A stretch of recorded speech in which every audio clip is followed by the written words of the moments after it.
Hong Kong. Reputation. Thank you very much, Kailan. Very well spoken. Good job. Now, some concepts, please. Actually, and again, simple concept to mention. Well, that the boys are like all ready. All right, one by one. Social harmony, social security. Did anything go in it? Yeah. That's not it. Right? Crime rate. Crime rate is part of safety. You're going to go with safety, social security, safety. Okay, good. Social tension. Okay. Very good. There were several actually, but you guys are writing on them now. Social something, disharmony, social integration, social acceptance. Go ahead. Actually, you can add so many different things to the word social. Excellent, excellent. Keep it up. Keep doing this. Write as many concepts as possible. Okay? How about the example? Any example provided by Kailan? Can I hear from someone else? Louder. 1,180 asylum seekers were arrested for crime. 1,100. The statistics are right? Okay, we're going to have a debate on the statistics, right? 1,100 asylum seekers were arrested because of criminal activities. Criminal activities or like shopping? Sorry? Okay, crime rate increased by 25% because of these asylum seekers. Okay. So talking something about the safety. Very good. Let's move on to the third speaker, the final speaker. You have 3 minutes and 30 seconds to present your argument. So Furqan, can you please come up? Actually, you can proceed it. So the third speaker, just hold on. Okay, and time starts now. Assalamu alaikum and good afternoon everyone. My name is Furqan and I oppose the motion that Hong Kong government should not opt out from the United Convention. And I would like to rebut to the third speaker as she said that the asylum seekers cannot interact well.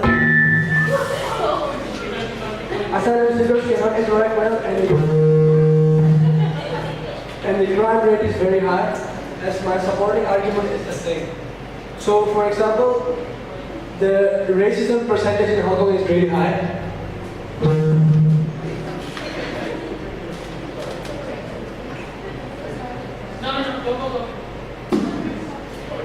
The crime rate is very high. And if the asylum seekers are paid 2,700 Hong Kong dollars, and which is 1,200 is only the coupon. So what do you expect from them? You give them 2,700 dollars, and you don't expect them crimes. You don't expect them, and most of the crimes are shop theft. They steal for food, and only the 3.9% of the Hong Kong's population is asylum seekers. So okay, 4% they still think they're asylum seekers. How about the other 96%? What are you going to do with them? Nothing, yeah?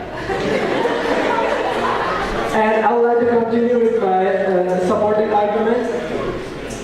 My supporting argument is if the Hong Kong government opt out the asylum seekers, then that will feel more discrimination. Because there was a survey featured in the Washington Post, May 2013.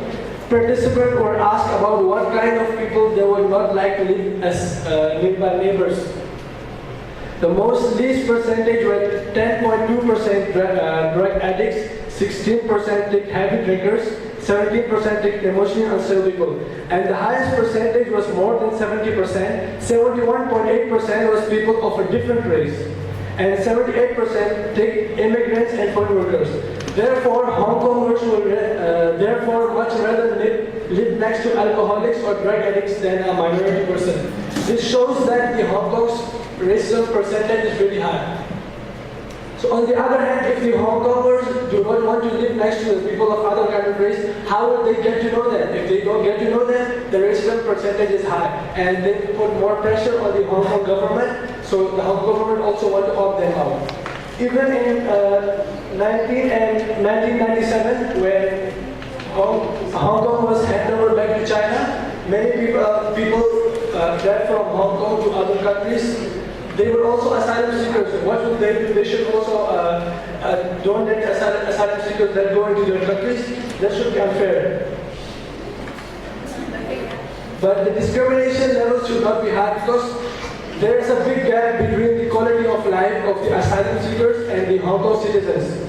Because the Hong Kong citizens, they are provided with more job opportunities as well as but on the other hand, the asylum seekers, they don't have more job opportunities as they are given very less money, even they don't have enough freedom.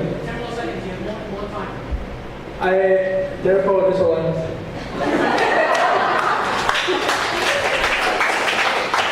Good job. Thank you very much. Those were some surprises. We just wanted to add some fireworks to your speeches. So, boom, boom, boom. Anyway, did you utilize concepts? You sure did. I know the boys always, someone else, please. Discrimination. Use the word fuel. Yani raising further discrimination. Discrimination, no doubt. Any of the concepts? Quality of life. Their favorite concept is quality of life because you can use anything you can link it to. First ever concept, quality of life. Good. Quality of life. Okay. Actually, we're going to jump straight to the example. Any example utilized by him? Of course, you would know. How the Hong Kong people also go to other countries and they are also becoming asylum seekers, the irony, right? Yeah. So basically, when 1997, some Hong Kongers fled to US, UK seeking asylum. So the irony is that we needed help. Other countries helped us, but now other country folkmen want some help, but we're not helping it out. So irony, yeah, I like that word, irony, really nice. Okay, good. Now we will move on to round two. Round one is done. This is the last round. And please listen. This is 20 minutes crossfire debate. What's going to happen is you're going to have mics on the two sides. He's setting up the mic because the earlier mic has run out of battery. So 5 students, so you guys will be bringing 2 chairs, not now. 2 chairs extra, you guys will have a crossfire debate. So basically, continue the debate from round 1, and you can, please, you can argue new points or you can reuse the previous points to make your point. Okay? Please, can the 5 speakers come up? I will give you 1 to 2 minutes of preparation time for round 2. 5 speakers, please come up.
I feel that the debate is quite even. Sound arguments from both sides so far.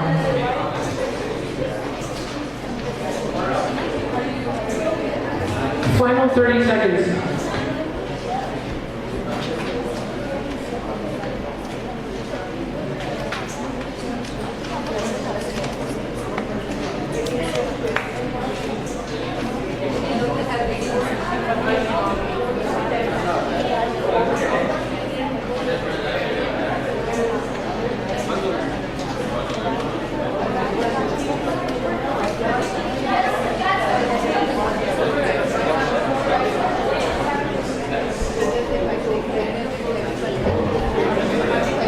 Okay. Boys and girls, round 2 shall commence now. Your attention. 5, 4, 3, 2, 1, 0.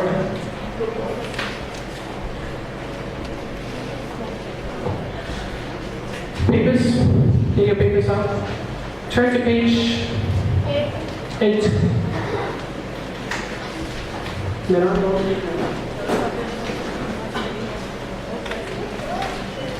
Now this time, we are going to leave you to write down the concept and example by yourself because we've done 6 demonstrations with you. Mr. Fung and I, we've done 6 with you. For page 8, you write it by yourself. The more notes you take, the more helpful or the more conducive it will be to writing a better essay for your assignment. Understand what I'm trying to say? By the way, we will be collecting the set of notes to make sure that you've written down concepts and examples. Now, I think there are only six concepts and examples you can write, but you can write much more than that. You can write 10, you can write 15, whatever. Okay? That's the first thing. The second thing I could tell you, and we'll start with the debate, is they will be speaking. So these are speakers around you. You can see that all of them are new. They're fresh. Okay? Those who spoke in round 1, they have been seated back. Now, what may happen is, let's say, for example, Furkan, who was the third speaker of round 1. Let's say after 5 minutes later, after 5 minutes, he wants to say something. And let's say pretty much one student has spoken a lot. He may go and tap the student, and the student has to swap the seats so that he can still participate. Understand what I'm trying to say?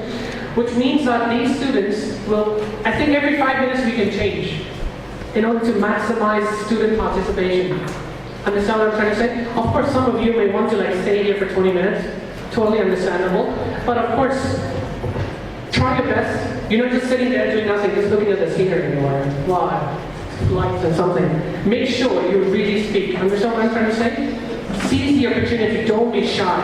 Don't back off, okay? So girls, you can tap after every 5 minutes. Any questions?